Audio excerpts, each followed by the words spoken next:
Alrighty then, let's start this riveting handout with prokaryotes versus eukaryotes. Prokes versus eukes.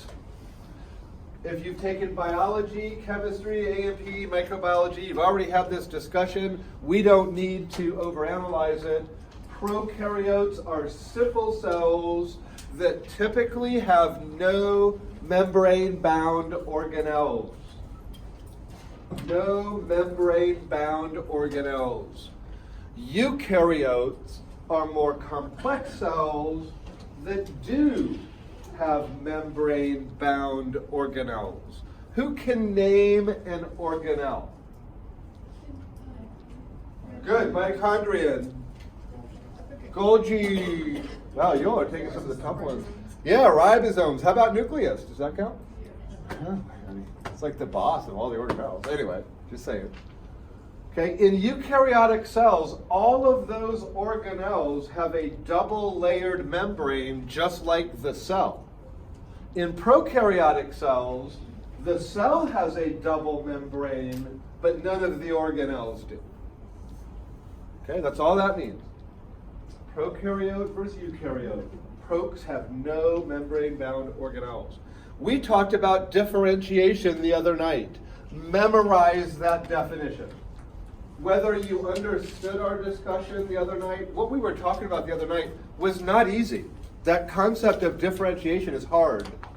And later, I'm going to define differentiation in a whole different way for you all, because we use it in a different way when we actually talk about cancer. But for now, memorize that definition of differentiation that's on the second row of your handout, and you're good to go for a question I ask you about it on exam 1. On to typical cell structure. Well, here are those organelles, and you should know the blurb about each one of these. Let's run through them. Nucleus. Home for DNA. That's a really important rule. That rule is so rigid that a cell whose DNA is no longer in the nucleus, that cell is by definition dead. Nucleus, home for DNA. Now, DNA, all of your DNA together make up your chromosomes. How many chromosomes in the typical human cell? Good, all right. I hear a lot of whispering. 20, 40, this is awesome. That's it. Yeah, that's it. Yeah, I love that answer, Colin. Where did I get 23 of those? And the other 23? Okay. And what are the sex chromosomes? Name them.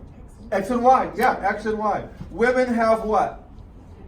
2 X's. Men have an X and a Y. By definition, then, every guy has to have gotten their Y chromosome from their father. Does that make sense? Because my mother doesn't have one. Okay, that makes sense? Okay, well, we pair our chromosomes. We take the 46 chromosomes and we line up moms and dads next to each other, and we call those pairs. We're going to get more into the terminology momentarily. But mom gave me a chromosome 1, and dad gave me a chromosome 1. Mom gave me a chromosome 2, dad gave me a chromosome 2. ... through chromosome 22, then mom gave me an X, dad gave me a Y. These are my sex chromosomes. All of the other ones, those 1 through 22 pairs, are known as your autosomes. Autosomes.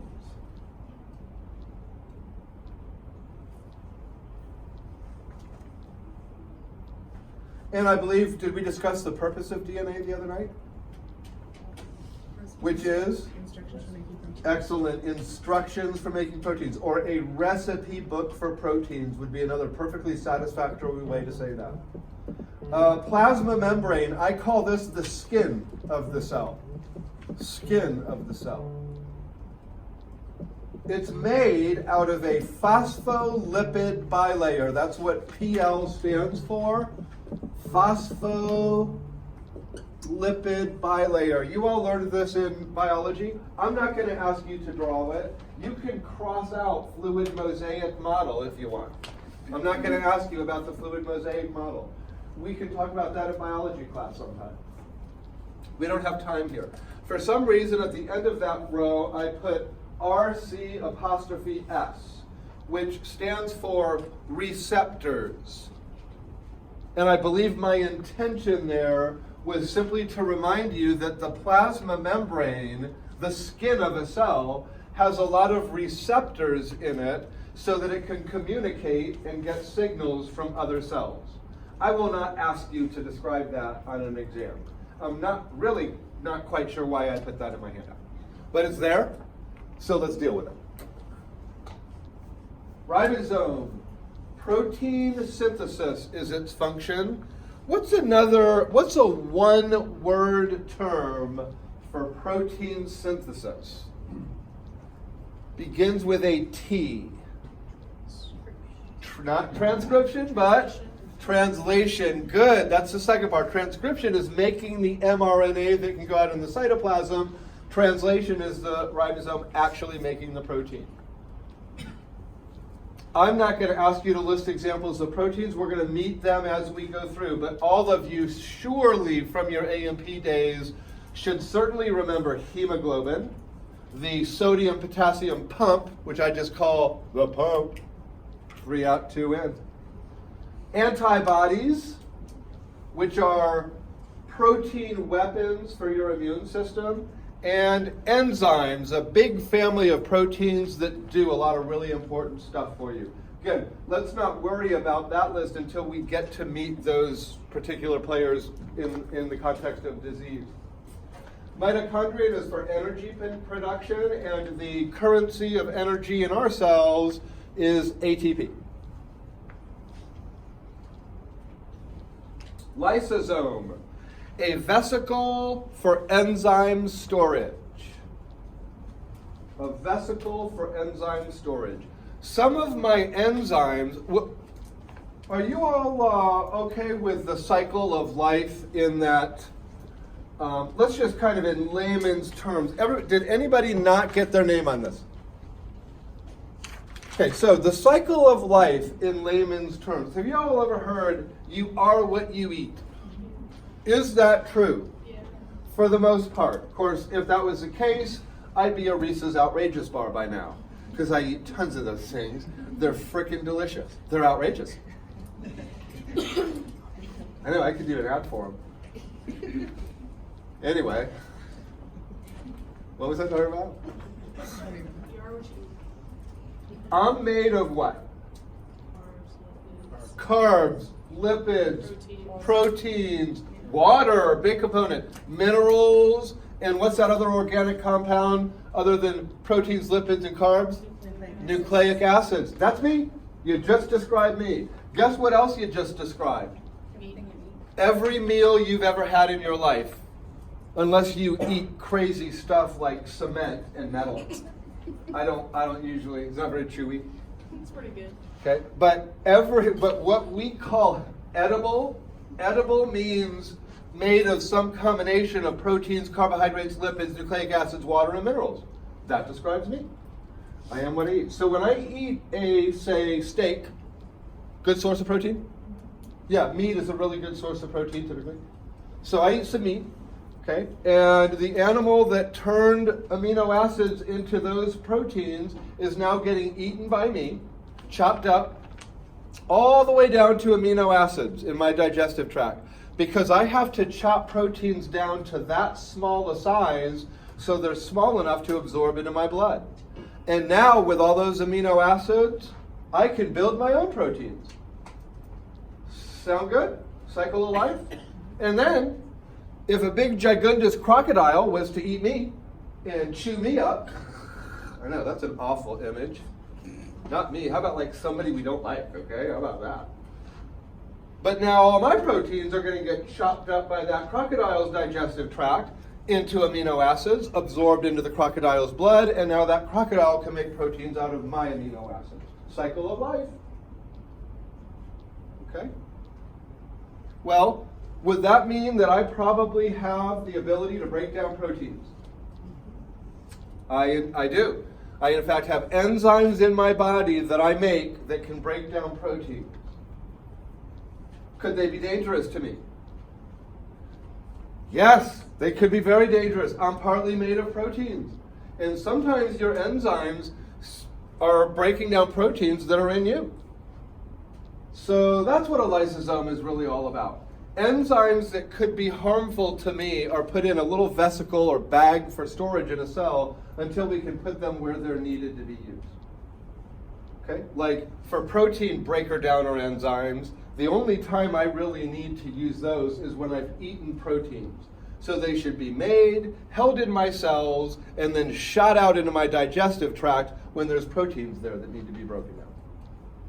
Okay, so that's why we have lysosomes. Cytoplasm, the watery juice of a cell.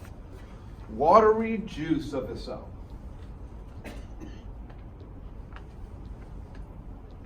A flagellum is an appendage that confers upon a cell motility. And that is literally the ability to move itself from point A to point B. Blood cells are not motile. Your blood cells are constantly moving, but they're not moving of their own ability. They're being pumped in fluid called plasma. So they're just in a river being moved. What's the only human cell that has the ability to move itself? Sperm. The male gamete is the only human cell with a flagellum. Microvilli, singular microvillus, these are cell adaptations that allow a cell to increase surface area. Let's say this is food, and there are two competing cells, and they can only eat the food from the part of the cell that faces the food. Here's cell number 1. Got to eat as much of that food as possible, but can only eat it through the surface area facing the food. Here's cell number 2.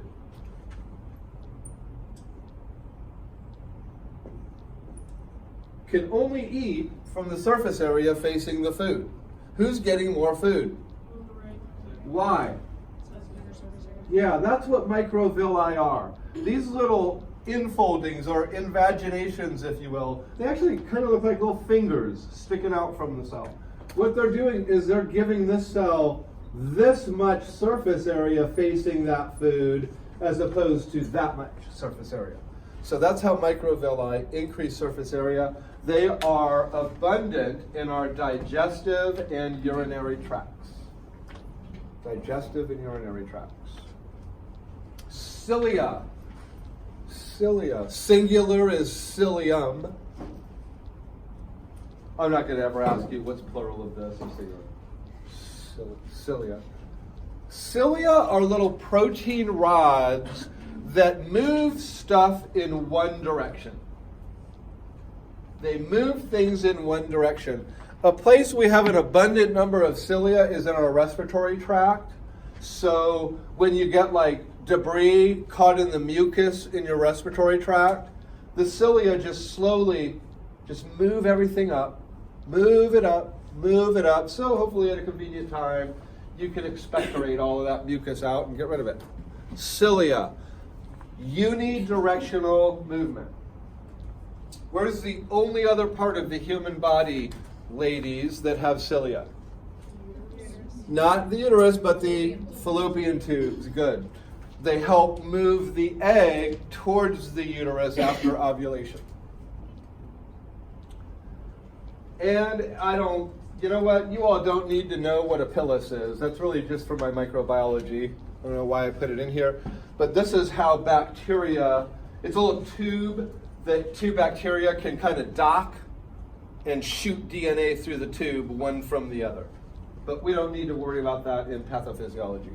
So if you feel like it, you may cross pilus out.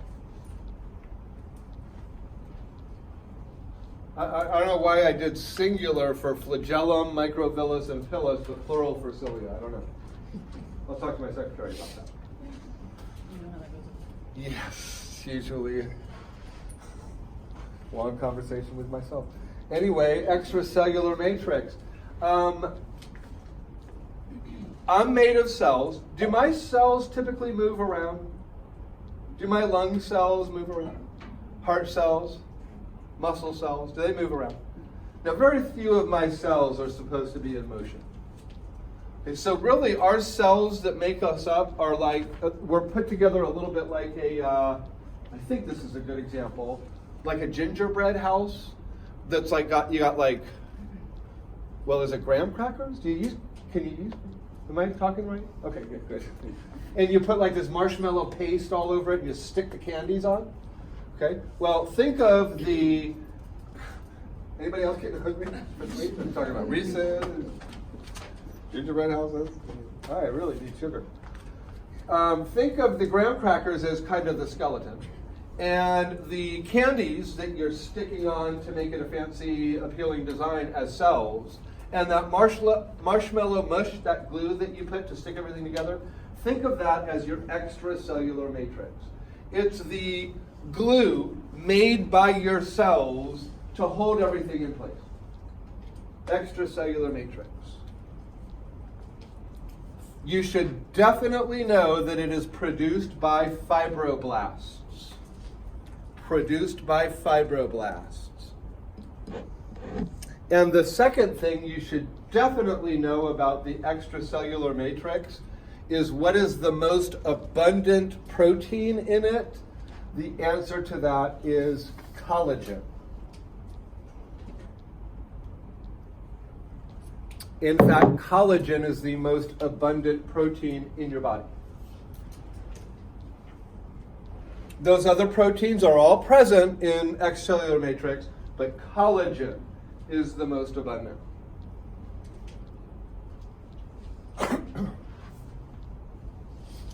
And finally, to wrap up this section, cell communication and signal transduction. Wow, that's a mouthful. Let's not get too deep into this. Let's focus on the first row under that, and let's make this a little memorization game. Contact-dependent, paracrine, hormonal, neurohormonal, and neurotransmitter are the 5 different methods one cell may communicate with another cell. Anytime your cells communicate with each other, it is going to be through one of these methods. I want you to know the names of the 5 methods. You do not have to describe them. I'm going to run through, give you a little blurb on each one because it kind of makes it make sense. And some of these you all have learned before. But for the purposes of my exam, what I want you to be able to do is list the 5 methods of cell-cell communication that I just read off to you. Contact dependent, that's actually one cell touching another cell. They're actually in contact with each other and are able to communicate that way. There's one method. Let's do hormonal next because it will help me describe paracrine. Hormonal is when one cell secretes a hormone into the blood. Good. Somebody's remembering their A&P really well, because that by definition is what hormones are. They're things secreted into the blood, and they circulate to whatever part of your body needs to hear their message. An example of this would be insulin, secreted from the pancreas into the blood to tell your cells all over your body that you just ate and there's glucose in your blood. That's hormonal communication. That cell in the pancreas is barely touching any other cells, but its insulin message got through the whole body because it secreted that hormone. Paracrine is very similar, but it's not hormones. It's when one cell secretes something and all the cells nearby it, all the cells in that neighborhood notice it and react to it. It's technically not a hormone because it's not being secreted into the blood. It's simply being secreted into the general area, and it's a communication to the cells in that area. Remember, I'm not going to ask you all to describe these. I want you to be able to list them.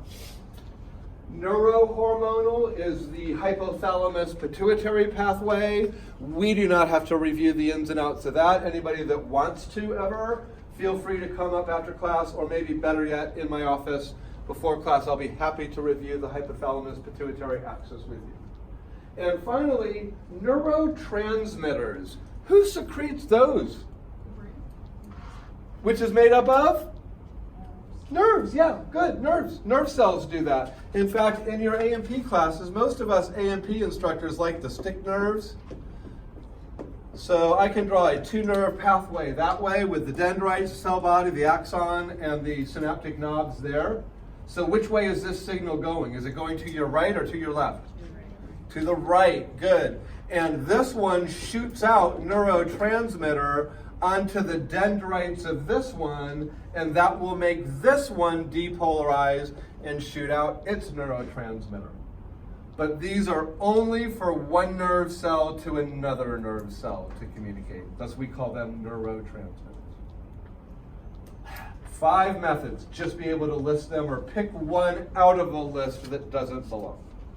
And for that second row, you do not need to know that stuff. Okay?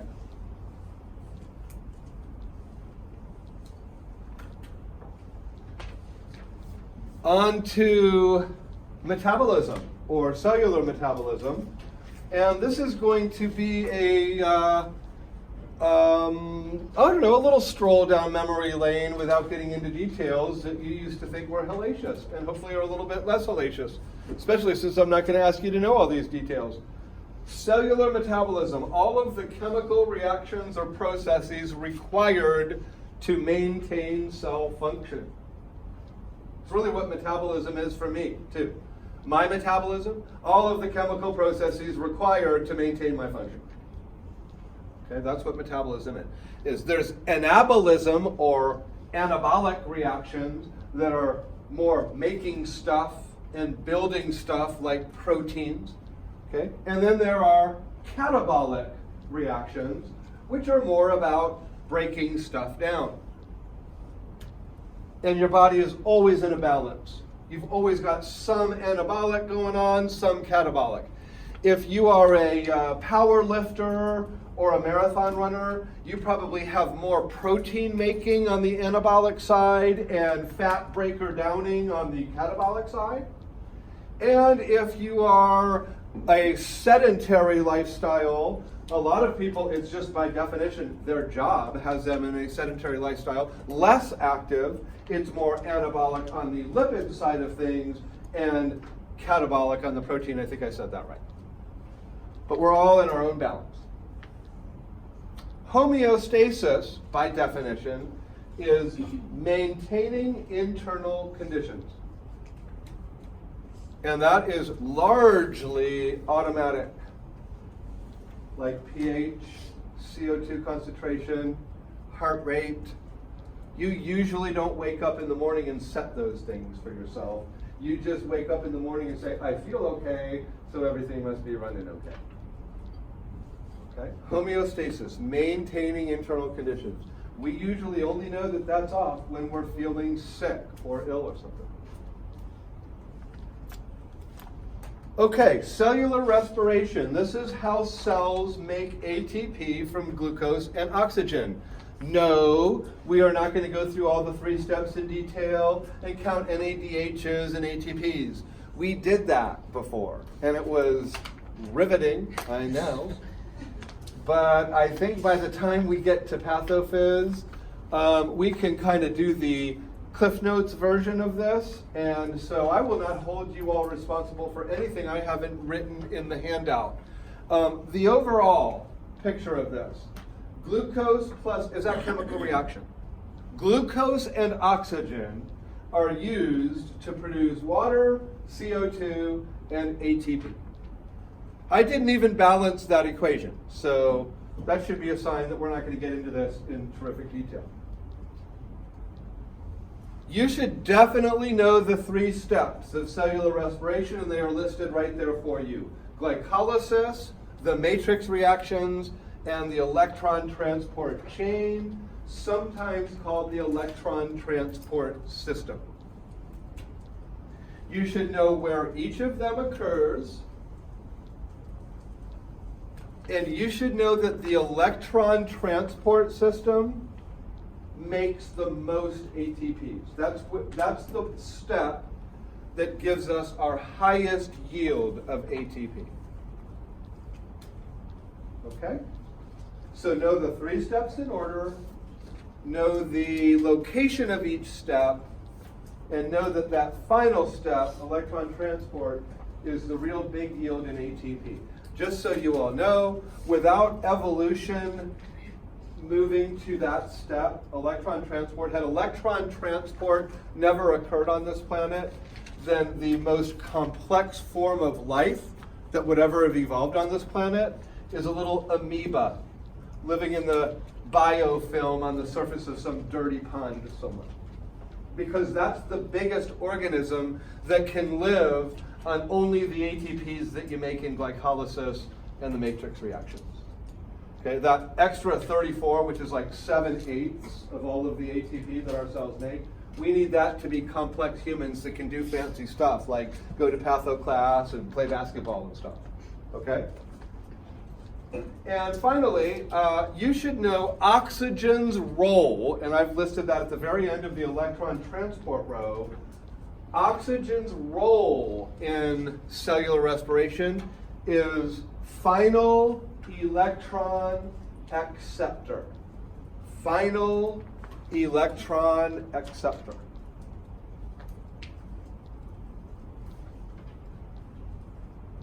As healthcare professionals to be, you might be asked questions like, why do we need oxygen?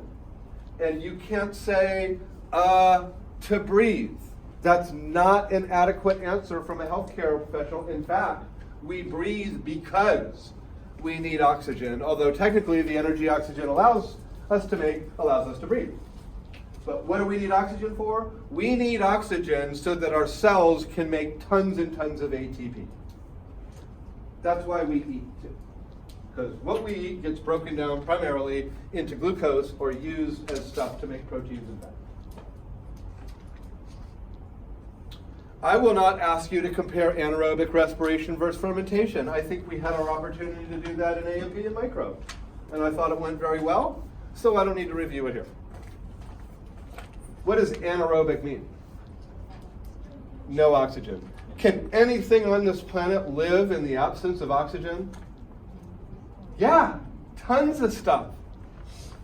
If you don't believe me, just skip your shower and deodorant for a few days and catch a whiff of your armpit. Yeah, anaerobic bacteria.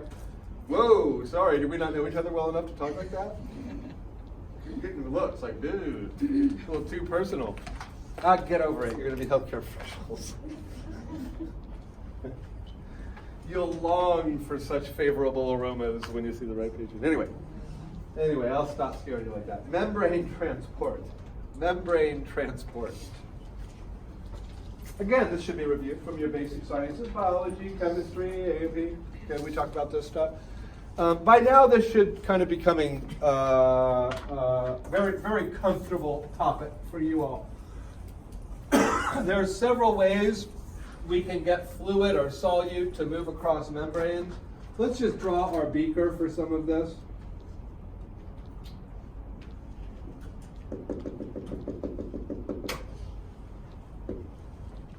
Okay, I've got a beaker with fluid in it. There's a separator so that on this side I have this much solute dissolved in that fluid, and on this side I only have this much solute. Which side has the higher concentration? Of what? Should be your next question. Higher concentration of what? Good question. Highest concentration of water. Yeah, there's more water here as compared to here because there's less solute. But oftentimes when I just say, what's got the higher concentration, you just naturally assume, concentration of solute. Usually we do, but I do this little game because I want to remind you, water has a concentration too. And what is nature like? Even or uneven? Even. Nature likes things to be even. So if nothing is preventing stuff from moving across this membrane, nature will naturally allow water to move this way and solute to move this way until those two concentrations are equal. Does that make sense to everybody? When water moves this way from high concentration to low concentration, no energy is required. As long as this membrane is permeable to water, allows it to cross, this will happen naturally. And that process is called osmosis. That's water moving down a concentration gradient from high concentration to low concentration. But when solute does that, when the stuff you have dissolved in water moves from high concentration to low concentration, again, a natural process, we call that simple diffusion. Simple diffusion. That is solute moving down a concentration gradient. Sometimes I want water to go over here faster than nature will do it. Okay? So I can put something here, like this little board on a spring, and I can just push water. My board on a spring that pushes, that's a mechanical force. And it will push water across this membrane onto the other side. That's called filtration. Perhaps a better example of filtration, any coffee drinkers? Okay, if you use the old traditional just percolator, like Mr. Coffee's, the easy one.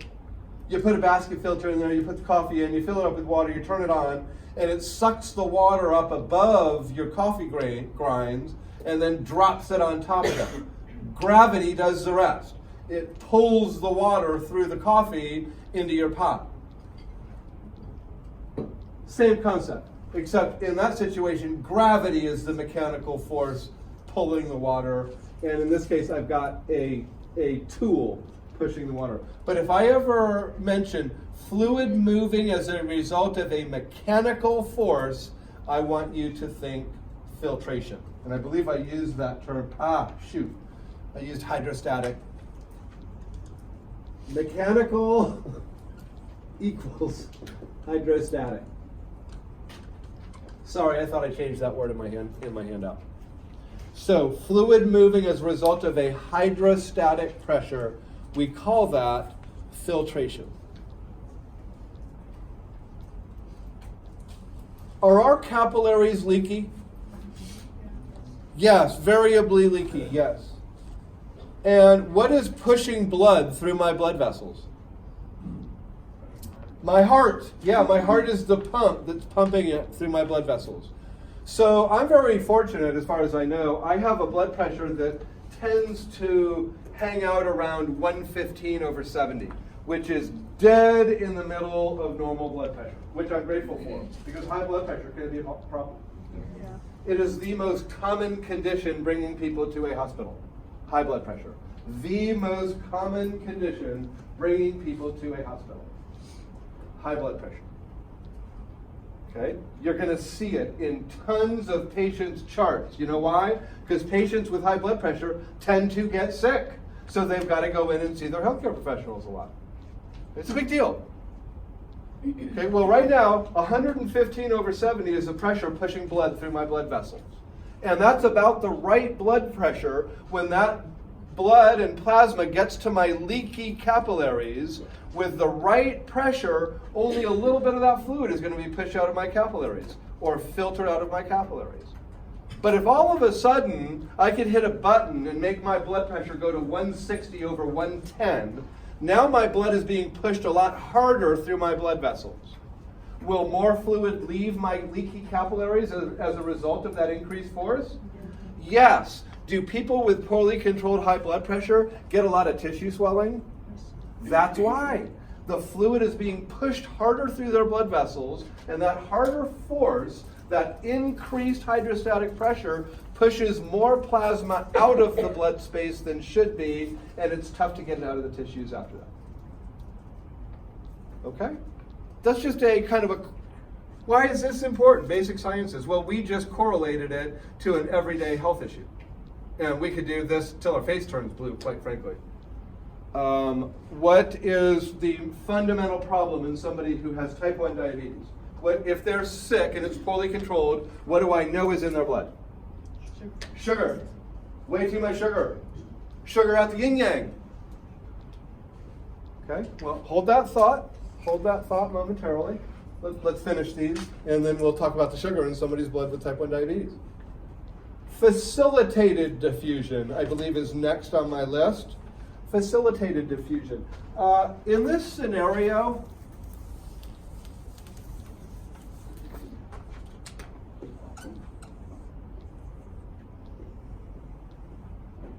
okay, I've made little slits in my barrier now to show you that whatever the solute on this side is, this will allow it through. Here's what the solute is.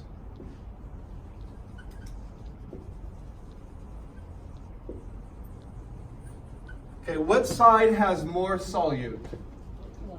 The left. Does it? Which way does that solute want to go? To the right. Until it equals its concentration, right? Okay. Problem here is that these are gigundous compared to these teeny weeny little slits that I've provided. So that when this tries to move over this way, it's going to take it forever. It's like trying to squeeze through a teeny door. It's like me trying to squeeze through my cat door. Get the blood in there. Usually, I don't have time to wait for that. Usually when I need stuff to move from one side of a membrane to another, I kind of want it to happen yesterday. So what facilitated diffusion is when a membrane in your body actually has a special door specifically for the solute we're talking about. It's the perfect size, it might even have an attractive charge on it, so that now the word facilitate simply means help. So facilitated diffusion, I'm helping simple diffusion here. I'm making it a little easier for these big balls of solute to get through my membrane onto the other side. Facilitated diffusion. It's still a naturally occurring process as long as you make the special doors for it. And then nature will see to it that the solute gets over to this side until concentrations are equal. Final one on this list would be this scenario here.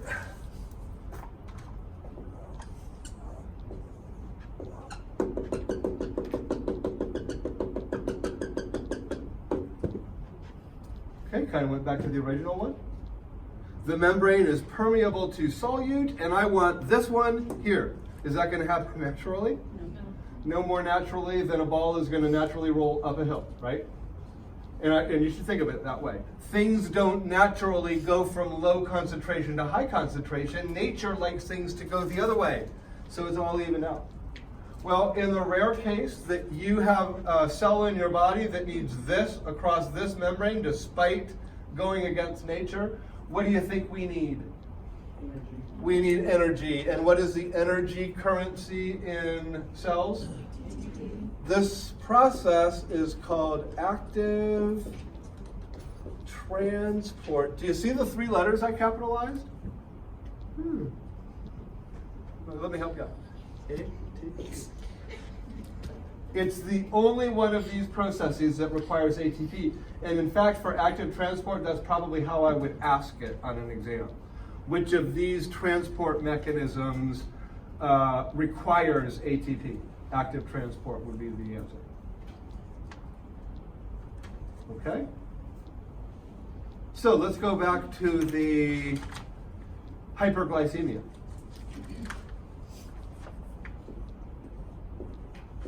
This is no longer a beaker, now it's a blood vessel. In a type 1 diabetic who is not very well controlled on the sugar front right now. So what is all this? Yeah, that's glucose in their blood. a person who does not have type 1 diabetes or someone who has type 1 diabetes but is taking insulin, that wouldn't be in there. Because insulin in the healthy person or insulin in the well-treated type 1 diabetic tells your cells, use the glucose from the last meal.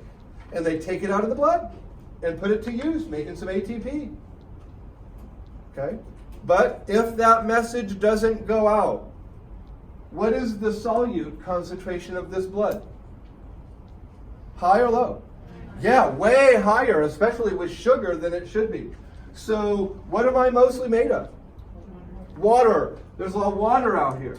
So what is this high concentration of solute going to do to my water out here? Yeah, it's going to attract it because nature, first of all, my membranes will let water go wherever it wants. I'm bagging mostly water. My water can flow wherever, kind of, not totally. So I put this much sugar in a blood vessel, it is going to pull water out of my tissues because nature is trying to compensate, trying to get these concentrations equal. Okay? What are the 3 P's of type 1 diabetics? The symptoms that they typically report that begin with P. Polyuria. They pee all the time because fluid keeps coming into their blood. What's the other one? Polydipsia. They're thirsty all the time because they have such a high concentration of sugar, their brain thinks they need water to dilute it. And what's the other one? Polyphagia. They're hungry all the time. Why? Because their body doesn't think they're getting The body doesn't know you've eaten. They're not using the glucose. So the body's telling the brain, eat. So you're hungry. Polydipsia, polyuria, polyphagia. And when they come in, what do I find in their urine? And what do I find too much of in their blood? Yeah. That's called hyperglycemia. The urine one is called glycosuria. Done. Diagnosis done. Get that patient on insulin. No, it's not quite that simple, but from a pathologist's point of view. Say that again? You mean like polyuria and polydipsia, and not polyphagia, okay? Well, my first guess in a patient who has polyuria and polydipsia, but not polyphagia, I would probably be concerned about a diabetes insipidus, the other diabetes, where antidiuretic hormone, polydipsia, polyuria, because they're constantly thirsty and they're constantly peeing, but they're not hungry. So, would be one thing to work on. Okay, and that's a hormone, and we'll actually talk about that condition when we get to the unit 3. Okay, just trying to kind of correlate basic science concepts with real in the body stuff.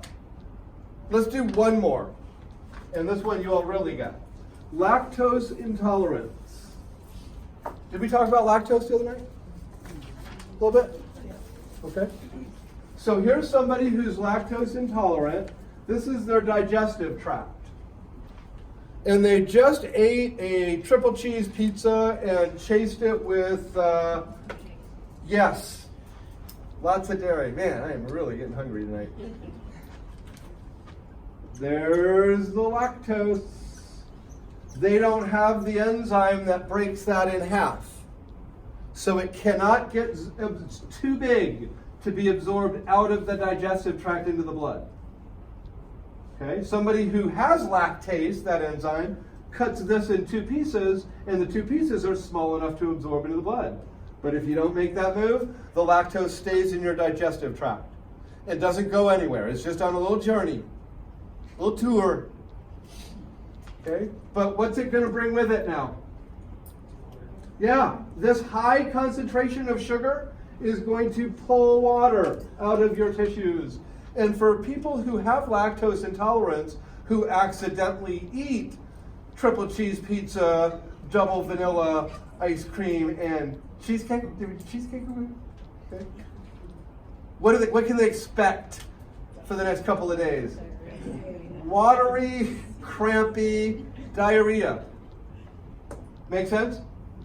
It's just these basic science concepts, we're putting them together with bodily processes. Okay, so you can see why a heavy concentration of sugar literally pulls water out by osmosis. And all that water and lactose in the digestive tract, gravity does the rest. Okay? All right. I guess we're on the, well, hold on. Let's talk about, sodium, potassium,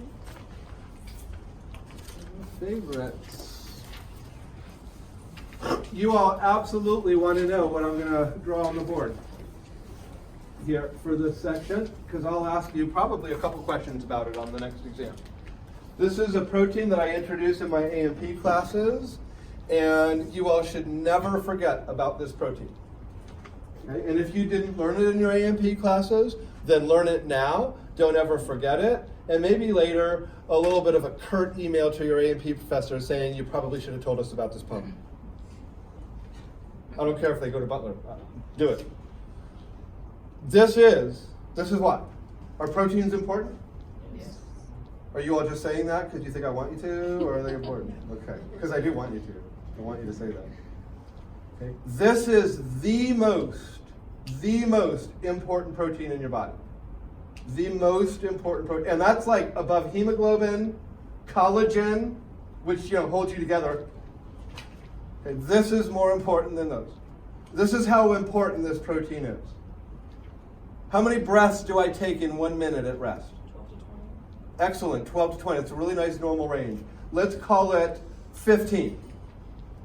Okay, 10 of those breaths, 2/3 of every breath you take, all of that oxygen goes to these proteins. And the other 1/3 of the oxygen you breathe in is for the whole rest of your body. That's how important this is. So you breathe 15 times a minute because your sodium potassium pumps need 10 of those breaths. And the rest of your body needs the other 5. That's how important these are.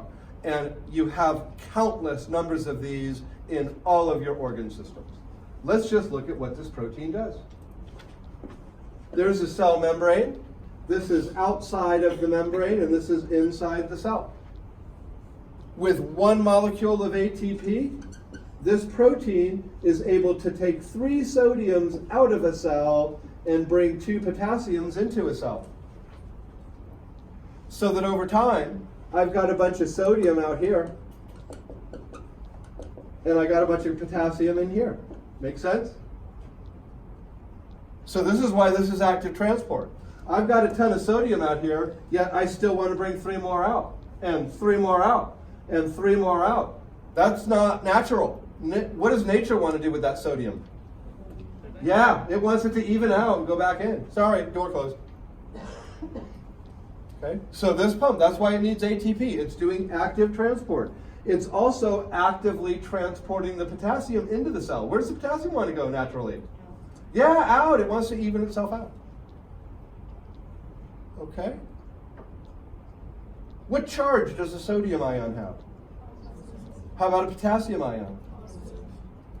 Okay. How many positive charges am I taking out of the cell? 3. And how many positives am I bringing back in? 2. Is that an equal exchange of charge? And have you all learned at this point in your science education that there are also chemical gods who like the charges to be even? Yeah. If not, there are. Okay, so what happens here is that as 3 positive charges are taken out and only 2 are brought back in, there is going to be more positive charge outside of the cell than there is inside of the cell. So the inside of the cell will be relatively negative compared to the outside. What's that called? Polarization. Not D. It's just called Polarization. polarity. Good. Polarized. And I'll define that for you. Let's not make this a difficult word. When something is polarized, when I tell you something is polarized, like this cell membrane polarized, all that means is that I can tell you definitively on one side of my border it's positive and on the other side it's negative. That's all that means. Are batteries polarized? Is there a positive and a negative head to a battery? Yeah, that's all that means. We did the water molecule in A&P. I drew it, and we talked about why it's polar. We don't have to redo the water molecule. That was a little more complicated. But for now, I want you to know that your cell membrane's at rest, because this thing constantly does its deal, whether it's in a skin cell or a heart muscle cell or a nerve cell. You got about 90 million of these in a nerve cell, and they all do the same thing. That's why you're quick with your responses. You ever slip on the ice? It's a little icy out there. Anybody ever slip and catch yourself and you're like, oh, that could have been embarrassing. Pretty quick reflexes, right? Thank you, sodium potassium pump, for polarizing me enough to be responsive enough to not fall on my face in front of everybody I'm trying to impress. Right? Okay. Polarized.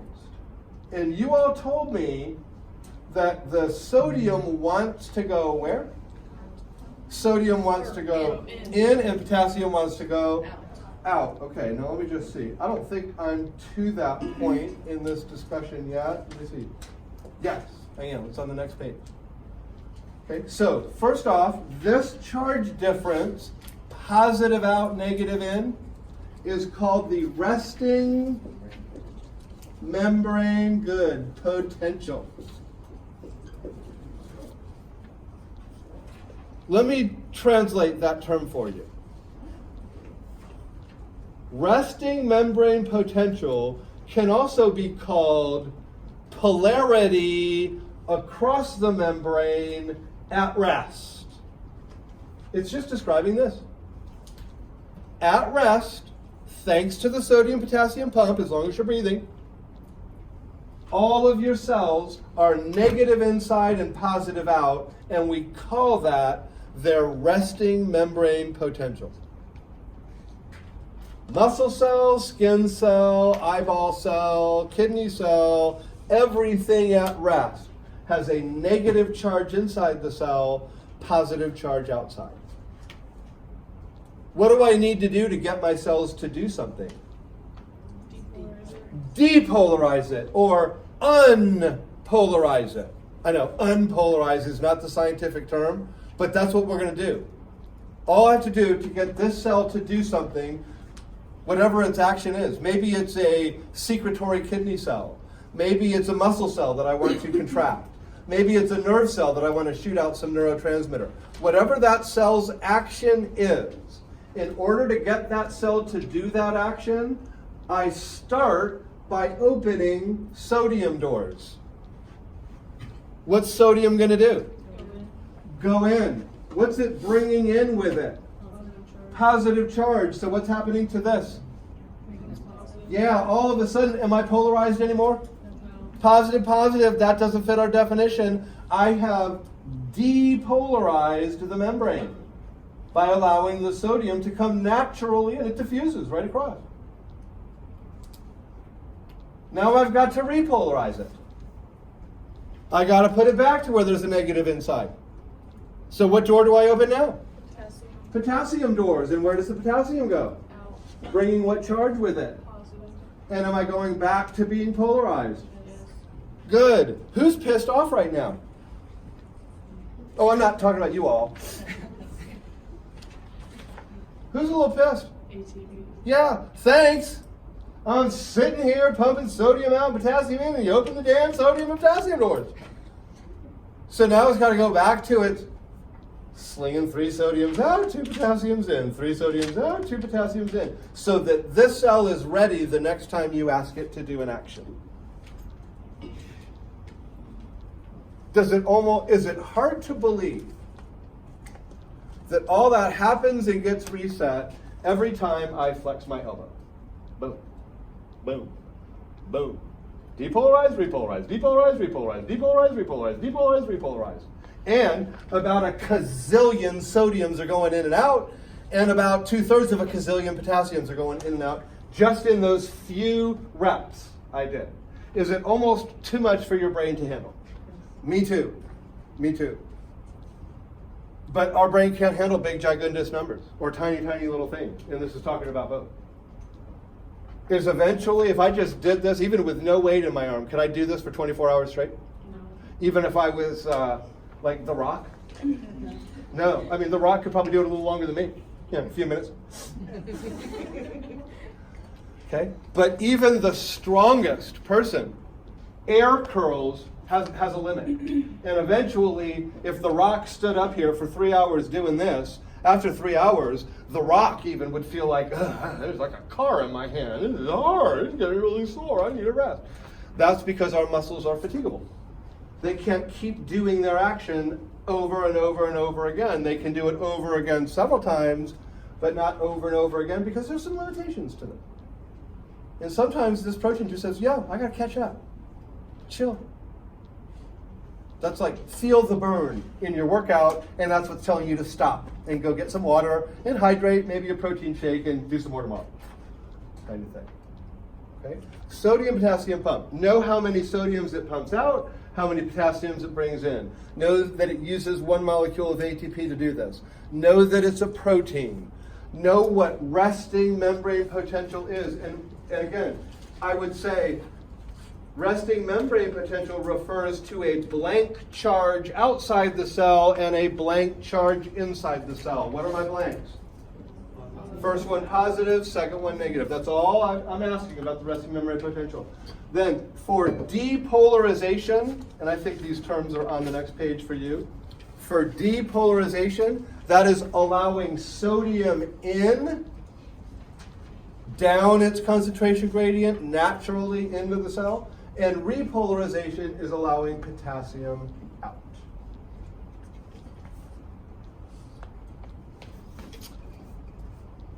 Action potential, or AP,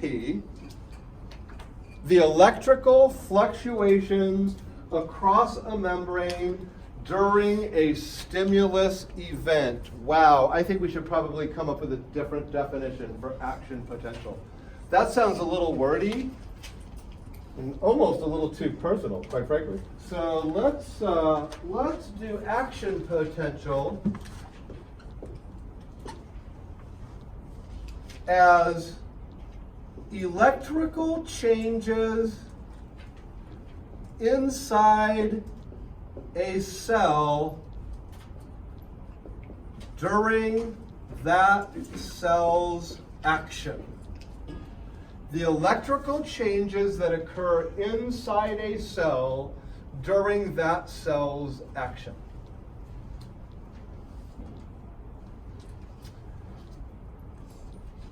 Before I depolarized this cell, doesn't matter what kind of cell this is, before I depolarized it, what was the charge inside it?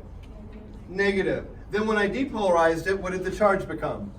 And then when I repolarized it, what did it become again? Okay, now, a skin cell and a muscle cell will have a little bit different extremes with their positives and negatives. And that's what action potentials are.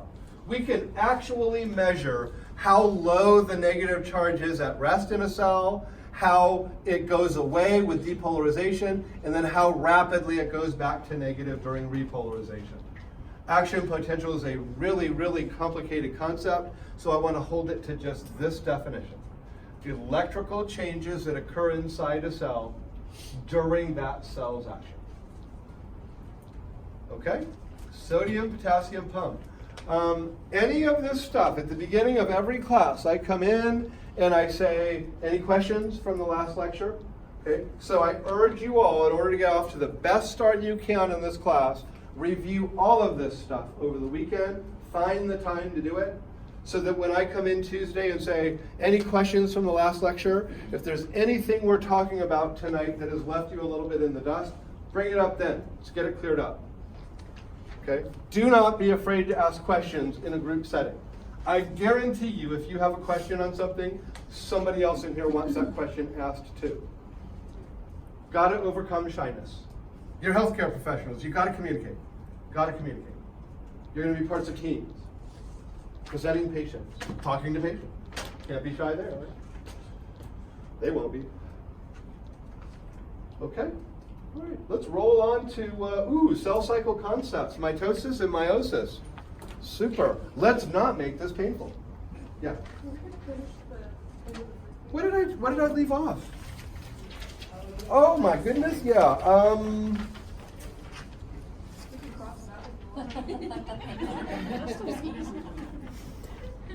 Okay. I'll tell you what, if you all do the membrane transport mechanisms and the sodium potassium pump, You don't have to worry about the last line on exam 1. Endo and exocytosis, these are actually specialized methods of things getting in and out of a cell.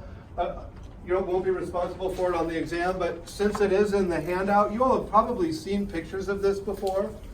Sometimes in order for a cell to get something inside it, if this is the cell and this is the something it wants inside it, okay, the cell waits for that thing to get close enough, and when it gets close enough, the cell kind of invaginates its membrane, and then it invaginates it a little more, and eventually it just blebs off that piece of membrane with that thing inside it. Did I get it inside the cell? That's endocytosis. Exocytosis would be the opposite. Merge this with the membrane and shoot that thing out of the cell. Little specialized membrane transport mechanisms. And then pino is when endocytosis is done with water. Phagocytosis is when it's done with food or other cells. We will actually talk about phagocytosis when we do the immune system.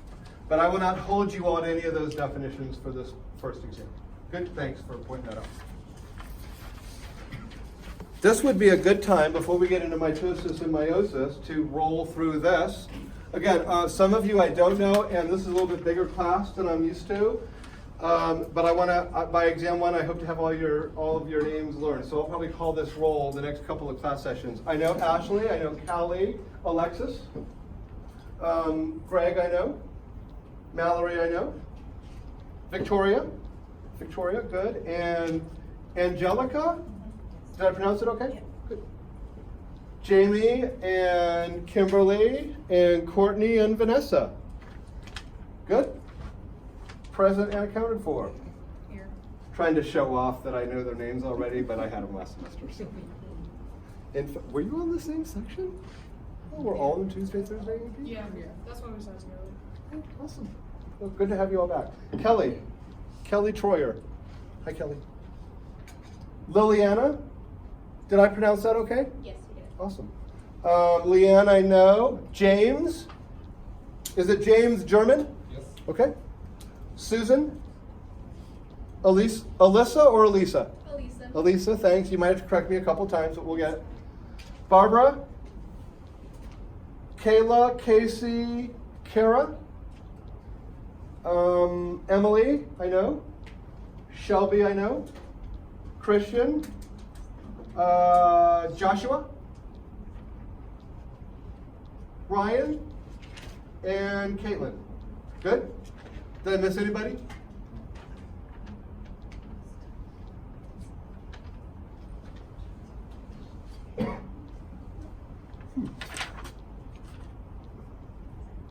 Alrighty then. Now where do we go? Oh yeah, mitosis, meiosis. We'll get out about 7:30 tonight, okay? Cell cycle concepts. Stuff. Mitosis and meiosis. I always say this when I start this topic, but I remember the first time I learned mitosis and meiosis. I didn't have the best biology teacher at the time, but I remember he rolled through my mitosis, and I thought to myself, wow, that just makes intuitive sense to me. I must just be really gifted and smart, because that just is how I would do it. It makes sense. And then, as I'm patting myself on the back and drawing my halo over my head for being so perfect and smart, then he decided to do meiosis, and I say, me not so smart. Me don't get it. Me miss something. Anybody have a similar experience with mitosis, meiosis? Okay. Well, I think for some of you, I know what the problem is, because it was the problem for me. I never really put together the purpose of meiosis. Like, why is there this other kind of division? And in graduate school, it finally had to be put together that, oh my gosh, there is a purpose for meiosis and only a certain type of cell does it. Okay, how many parents do I have? Good number of parents in the class. Okay. Did you forget? Sometimes we're just in denial about it. Well, many of you who are parents probably feel like your kids would be better off if you got to give them all their chromosomes. Okay? Maybe not, but maybe. But nature's rule is different. You only get to give half. And the person who is the other parent of that child gave the other half chromosomes, right? Okay, now, you all answered this question, a lot of you correctly at the beginning of class. How many chromosomes in the typical human cell? 46. Okay, and so for the first cell of a new baby, the zygote or fertilized egg, I think we used this term the other night, how many chromosomes are going to be in that cell? 46. Yeah, that's the number we're looking for. But if mom contributed half and dad contributed half, that means mom and dad each had to have a 23 chromosome cell.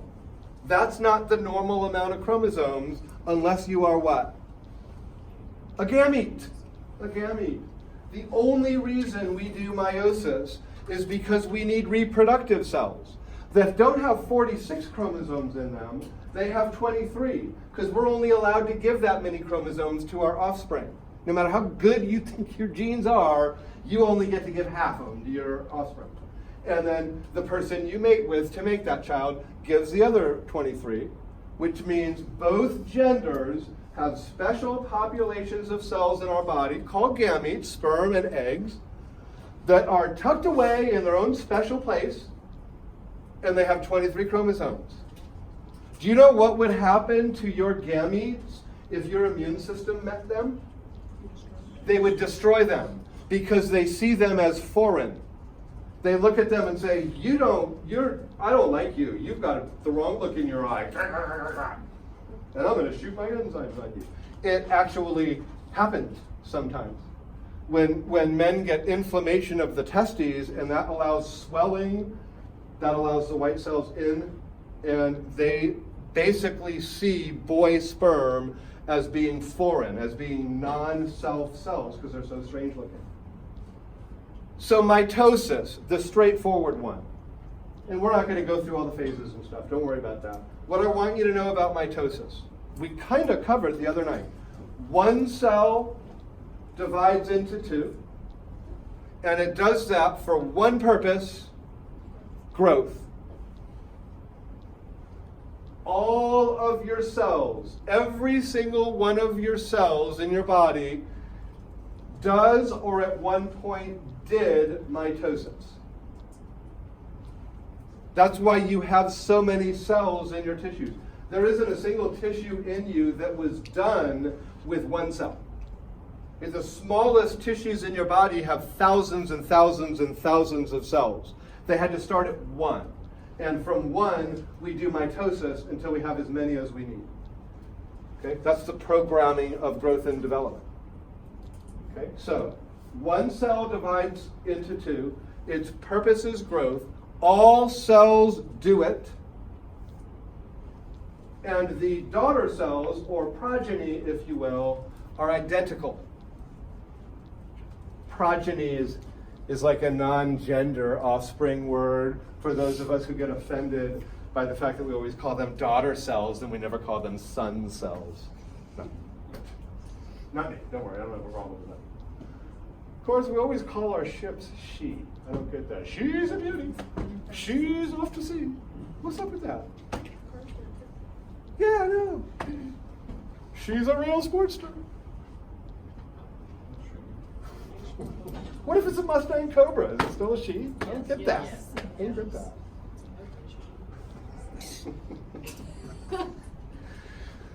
Okay. Did I write anything else about mitosis in my handout?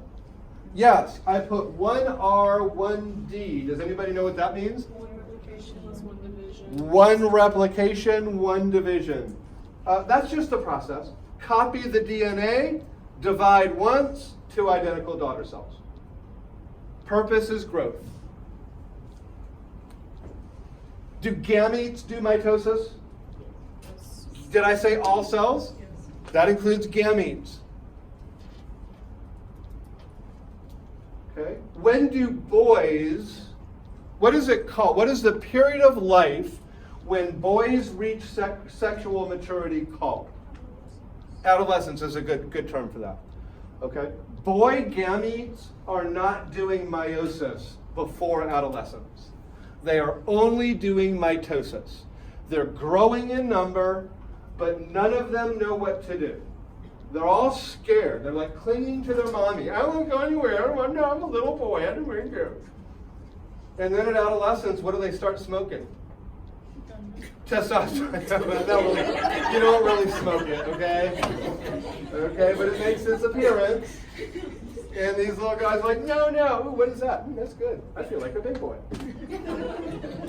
Okay, that's really how it goes down. But even from that point, I know these low T advertisements are going to have a whole new meaning for you guys. Right? Oh my God, that's Dr. Meyer.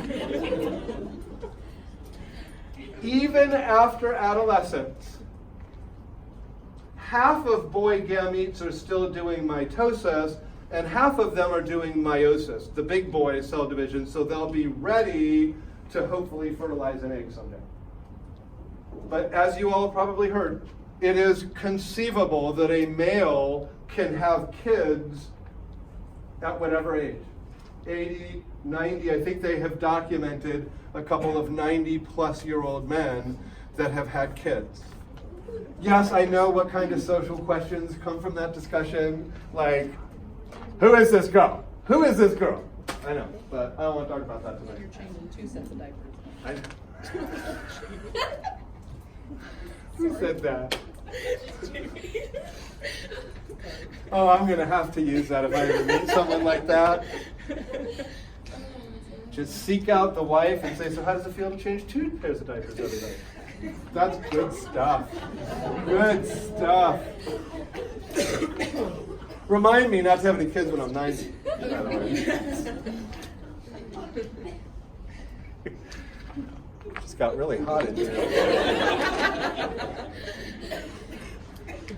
Meiosis, the purpose is reproduction. Yes, I put diversity in there, but since we're not going to talk about the crossing over stuff in this class, I want you to stick with the main purpose of meiosis is reproduction, so that we have reproductive cells that have half the normal number of chromosomes. Only gametes do it, even though they also do mitosis to increase their numbers. By the way, when do female gametes start meiosis? Before you were born. I know women mature faster, obviously.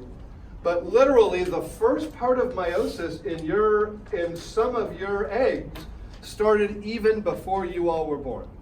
And then they stopped and waited until you went through adolescence, menarche and thalarche, when all the developmental changes, physical developmental changes occur, meiosis starts up again, and one special egg every month with 23 chromosomes is ovulated. Sorry for the sound effects there. Not trying to offend anybody, but I did put a stethoscope up to it, but no, it doesn't make a sound. It's a funny story, but it doesn't make a sound. Okay, we're having a little bit too much fun with the girl parts here, so let's just keep moving forward. 1R, 2D, what does that mean? 1R division, 2 division. Yes, in this case, again, we only replicate or copy the DNA once, but we divide not once, but twice. So the double amount of DNA we started with actually gets trimmed into half of 46 chromosomes for each of the gametes. Okay? Good with that? I put PMAT/C versus interphase. You do not need to know that. Those are the phases: prophase, metaphase, anaphase, telophase, and cytokinesis. I do not need you to know that process. Again, previous classes had their opportunity to teach you that stuff.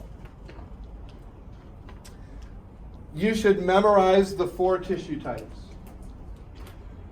Every tissue in your body can be classified as either nervous tissue, epithelial tissue, connective tissue, or muscle tissue.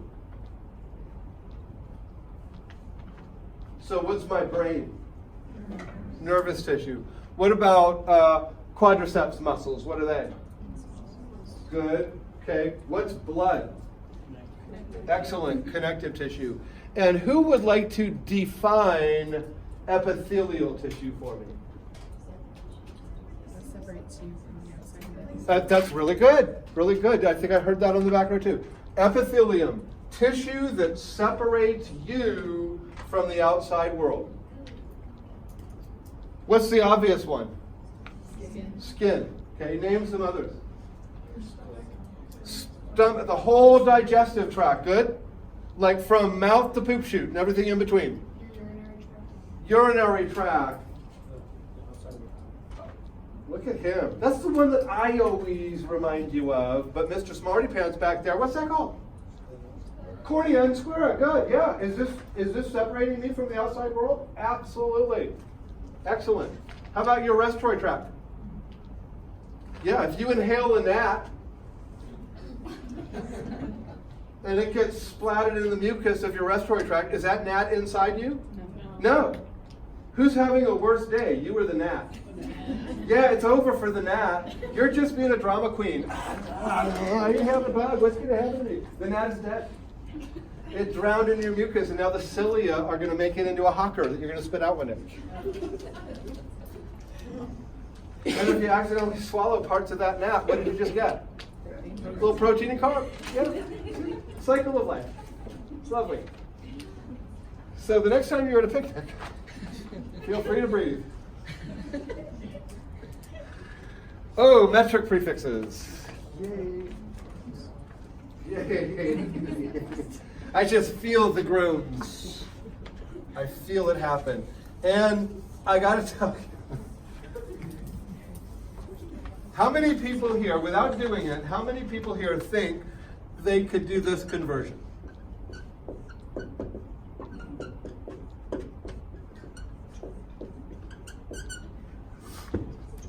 Anyone? If you had the right data, could you? Yes. What do I multiply this by to get my answer? The whole thing. What do I multiply that by? What's the only thing I can multiply it by to not change its value? 1. Yeah. That's all a conversion is. Because when I want to change this to kilograms, see, I can multiply 42 pounds per square inch times, let's see, pounds to kilogram. Is it 2.2? So 2.2 pounds. Wrong one to cancel. Sorry. 1 kilogram over 2.2 pounds. Is that 1? Does this equal that? No. Oh, wait, did I do that wrong? Yeah, that's right. That's right. Okay, so 1 kilogram, is that equal to 2.2 pounds? So what does that make this fraction? 1. Yeah. But when I multiply this times this, what cancels? Did I get kilogram in the top? Yeah. Do I want kilogram in the top? Yeah. Yeah, so now I just got to find the conversion inches squared to centimeters squared that's a fraction that is 1, multiply it by this, and that gives me my answer. Does that seem like hard math? Yeah, I know some of you think it's hard math. Not supposed to be. You know what makes it really hard? America. I know, and I love my country. America. America did it. Because we don't use what? We don't use the metric system. We're like really rigid about that. No, we're not going to do it. There was a group of family practice facilities in North Carolina when I was out there that just decided to see how it would go if they started to give people their weights and heights in kilograms and centimeters. They probably should not have chosen rural North Carolina to do that. Because these people literally thought they had grown and lost weight. Oh my God, I've lost so much weight. No, that's kilograms. Nobody loses that much weight. And then they're like, what is this euro measurement you're measuring me on? I won't have it. So they went right back to inches and pounds. If you study science, even if you are in America, what must you use? Metric system. Metric system. I am not ready to put this on to you yet. I want to, but they've asked me to kind of back off a little bit in Patho. In A&P and Micro, we learn the prefixes. And I want you to review those prefixes here. I've put the ones in your handout that I'm going to want you to know. I think you probably need to add a couple to this, especially centi and deci. Centi and deci. And you all might want to go review any materials you have on metric prefixes and be able to convert between those. And what I mean is this, no fractions, but what I might say is 72 kilometers is how many centimeters? Okay, now, is the 7 and the 2 going to change? No. What are we just doing here? Yeah, we're either adding zeros or moving the decimal. Okay, you can think of it as either way. Now, what's bigger, a kilometer or a centimeter? Is it even close? So if I have 72 kilometers, which is what, like here to Emporia? Maybe further? Okay, maybe here to Topeka? Okay, if I have 72 kilometers, am I going to be able to fit more or less than 72 centimeters into that? Way more. So is my answer going to be a bigger number than 72 or a littler number than 72? Okay, now all we got to do is figure out how much bigger. Okay? Anybody know?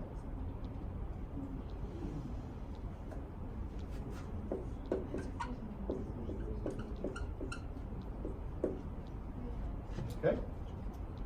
5 spaces separate them. Okay? There are how many meters in 72 kilometers? How many meters in 1 kilometer? 1,000. So how many in 72 kilometers? 72,000. All right, people. Listen, wait a second. Let me just check. Yep, all humans. So I know you have a human brain. All right, you have elected to study science, and I know a lot about the human brain. The human brain is not bad at arithmetic, but a lot of human brains don't want to do arithmetic. So for those of you that have coasted through life saying, none for me, thanks, I'm no good at math. No, thank you, I'm no good at math. Okay, you cannot do that anymore, and you have to make yourselves at least okay at arithmetic. This isn't even arithmetic. This is moving decimals. We're not even calculating anything here. But nursing students, help me out. Have you done conversions yet this week? If not, you're good. Yeah, nursing school does conversions in first semester. Like the one that I wrote down there. And they just, if you don't know how to do it, some of the teachers, I don't know if they don't know how to do it or they just don't want to tell you, but a lot of them are like, well, just go figure it out. Yeah, you get that answer from a lot of teachers who aren't, like as cool as your pathophys teacher. That was close. I almost said AMP. That would have been a little embarrassing. Okay, that's right. Get these down. I will ask you questions like this on your first exam. I might ask you a question that says something like, how many centimeters in a decimeter? Okay, what's the answer to that?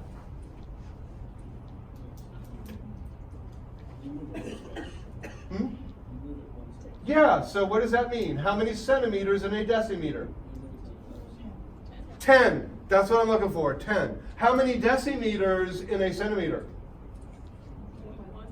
0.1 or 1/10. Yeah. If this helps you all, and I'm not going to go through this very much, but if this helps you all, if that's 1, whether we're talking about a meter or a second or a gram, okay, that's 1. Okay? I like to do the little ones this way, like this is deci, this is centi, this is milli, this one way out here is micro. You all can cross out nano. I won't ask you nano. That's really teeny. And then this way, we have kilo, mega. Those are the 6 I'll probably emphasize for this class. Now, what does every dash represent? 10, okay, or 0. You're kind of thinking of it as adding a 0 to it, okay? But 10. So this is 10 times that. this is 10 times that, this is 10 times that, this is 10 times that, which makes this 100 times that, and makes this 1,000 times that. Is that right? Is a kilo 1,000? That makes sense. Okay, I want you all to be able to do this as fast as I'm doing it.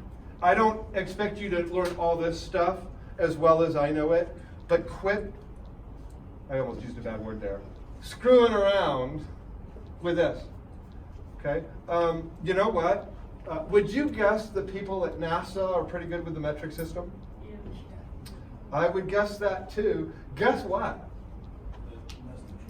Oh my God, about 11 years ago, you know this Mars rover that's driving around on Mars sending back these awesome pictures and information? Well, this would be even a better project if the satellite they sent out there to check the weather on Mars had been programmed in the metric system, because they were sending all the commands in the metric system, but they did not convert the data in the probe to metric system. So this probe, which was basically, by the way, it cost $600 million, was sent out to Mars, and it was going to map the Mars rover's path. It crashed on the back of Mars. Never even got to send back one picture. And when NASA figured out what they did wrong, they have never been more embarrassed. But they came right out and told us. Guess what happened to the director of that project? Yeah, over working at Starbucks now. Well, you know, it's a good gig. You get benefits. It's not NASA. I know, it's not NASA. I mean, that's just an absolutely boneheaded mistake. The equivalent of somebody going in with recognizing fasciitis of the right leg to the University of Tennessee Health Systems Hospital, and they amputated the left leg. Which of course meant the next day, what did they need to do? Amputate the right leg, yes. Yes, is that a mess up? It happened, it happened. Yeah, that's one of those lawsuits you don't really need a lawyer to win. You just gotta walk into the courtroom. Yeah, or dirty diapers over here. That's cold. That's cold. I But told it's you good. it last semester too. Did you? You're like, I need to remember that one. I now will. Blocked it out. You do not need to know Giga. You all may cross out Nano and Giga from that list. Now let me show you how my bar helps you. If I ask you 72 kilometers equals how many centimeters? Okay? How many spaces, dashes, are between kilo and centi? 5. And which direction is centi from kilo? To the right. So, 1, 2, 3, 4, 5 spaces to the right, fill a 0, and there's your answer. If you set this up correctly. Okay? If you turn this backwards, you'll go backwards. Okay? So be able to manipulate these. These will be questions 1 and 2 on your first exam. And if they are not 2 of the 5 most commonly missed questions, I might not ever ask you about metric prefixes again. So I'll probably be asking you about metric prefixes on exam 2. Okay? Prove me wrong. I always put this challenge out to my patho class. Okay? I want you to get it. And I will stop harassing you about it if you do. All right? Play with that over the weekend. Come back with questions. Any questions on other stuff we discussed tonight? Is it as riveting as you thought it would be? Awesome. Well, just wait till next Tuesday. Oh, until that. Have a great weekend. Careful going home. And don't be afraid to get ahead. Good. Josh, nice to meet you. Nice to meet you. This is my website, but they're supposed to have pretty much Okay. everything, so I'm just going to go with that. This is the same book. It's just 2 or 3 editions ago. Yeah. Stick with it forever. And I'll tell you what, give it a unit or 2 and come and you just let me know how it's going with that book. Yeah. And if you want something better, I'm going to give you the name of it. I might even let you borrow one. Okay? Sounds good. Yep. Appreciate it. You betcha. See you Tuesday. Yeah. Don't forget your cell phones and recorders. Oh, I'm sorry. Thanks. I don't really want to walk off with Don't somebody leave your else's phones here. phone. I'll have them all weekend. And I like to call people in like China,